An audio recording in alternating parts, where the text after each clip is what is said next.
Well, welcome back, everybody. I'm here with Julia Hebenstreit. She is the executive director for the Kim Foundation. Julia, thank you so much for joining me today.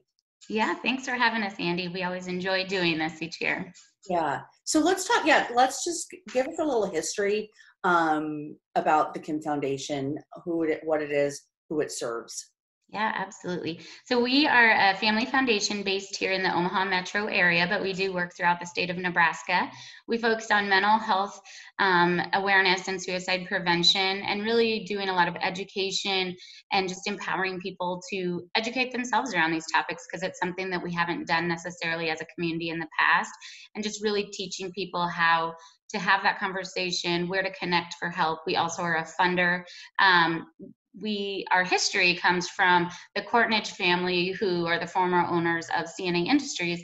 They lost their daughter Kim to suicide, and so we're named in her memory. And all of the work that we do is really driven by the board, which is the family, and their passion for helping other families who are in the same situation that they were with Kim. And so it's a very personal mission and something that we really strive to do in the community to just help bring people together around this.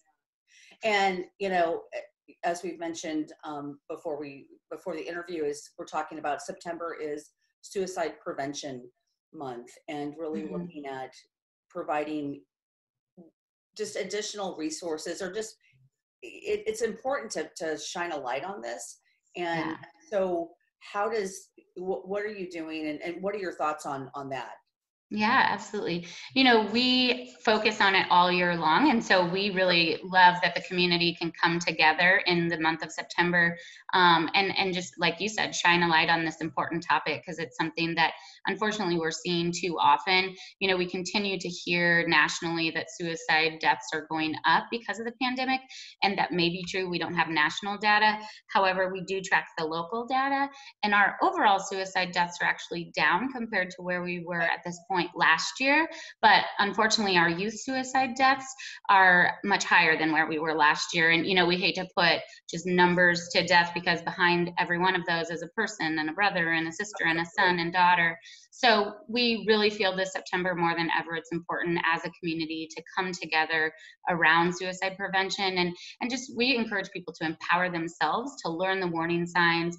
If they identify those in themselves or a loved one, where do they connect for help? So in doing that, with that goal in mind, we've worked with the Metro Area Suicide Prevention Coalition and delivered toolkits to all of the high schools and middle schools that wanted the materials throughout the entire metro area early September. And we passed out stress balls and magnets and posters and just different things with that suicide prevention lifeline for the school to distribute to the students.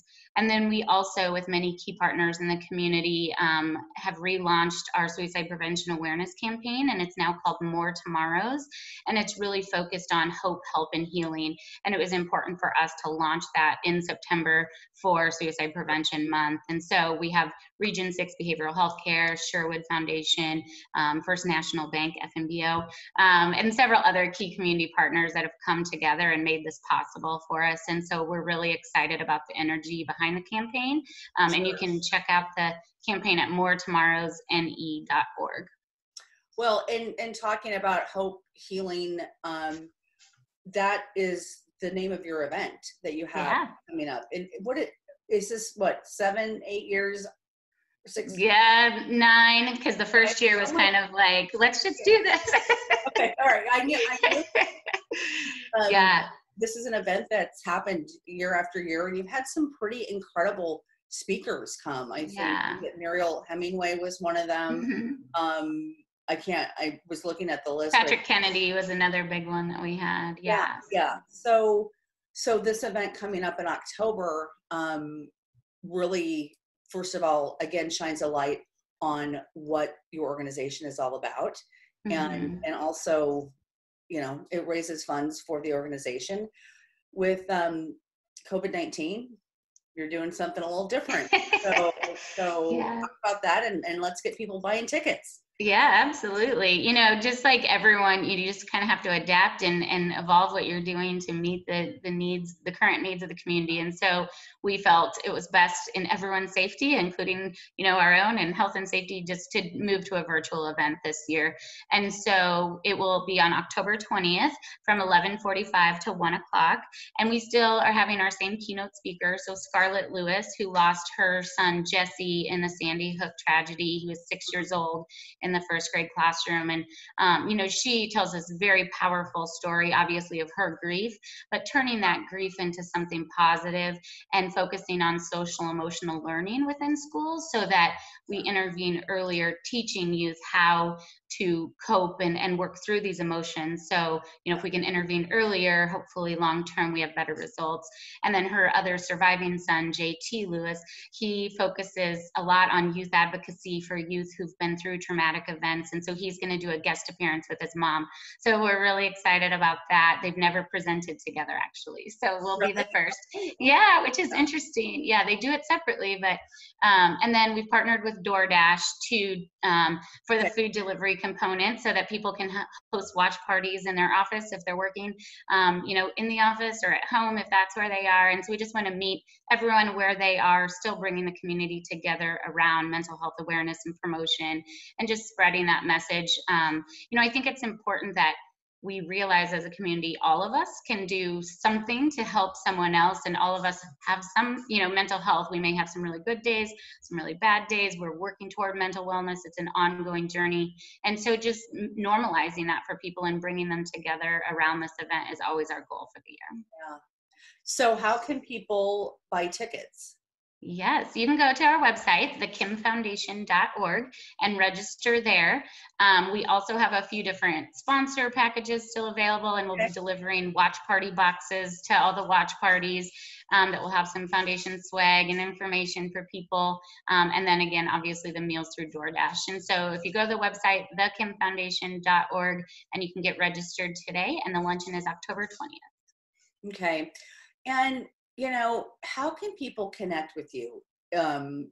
Just in general, if them themselves or they have a family member, and they need help, what's the process for that? Yeah, absolutely. So we really serve as a conduit to connect people in the community to resources. We spend a lot of time throughout the year getting to know available resources in the community. We aren't a direct service provider, but work with most all of them in the community. So we have people call the office every day. You know, you can also submit something to our general email account on the website and just explaining your situation, and we'll help connect you as best we can to resources that we think would be helpful in your situation. Our phone number is 402-891-6911, or you can visit the website, thekimfoundation.org. We also are on all your social media platforms, you know, Twitter, Facebook, Instagram. So any of those you can connect with us there. We're always looking, you know, if it's not you who need direct help, you know, and you just have a friend or you want to volunteer because you're passionate about this, we're always looking for ways to involve the community in a number of ways. But certainly if you are in need of help, reach out to us. If you are in a crisis situation or really struggling, you know, the Suicide National Lifeline has a call center here in Omaha. So that's always a great resource too. And that's 1-800-273-8255. Yeah. I'm just so grateful for the work that you do, the Kim Foundation does in the community. It's just, it's so important, and mental health, you know, sometimes that's just something we don't always think about. And it becomes almost secondary in some, you know, instances, that just being able, again, appreciate everything you guys are doing. So encourage everybody to go to your website. I'm super excited about this event. Yeah, bring your tissues. It's a sad one, but very, very good story. Yeah, and you know, and kudos for, I mean, everybody's having to think outside of the box, that versus just not doing it, that it's like, hey, how can we do this, and maybe even get more of the community involved. Yeah, so, yeah. So we're hoping so. yeah. So yeah. All right, Julia, thank you so much. for joining me today. It's always good to talk to you, always good to see you, and hopefully we'll see each other in person. In person. Soon. Yes, well, thank you for always supporting us and spreading our message and really helping us share that in the community. And Yeah, thank you're you. so welcome. So, all right, folks, don't go away. We'll be right back.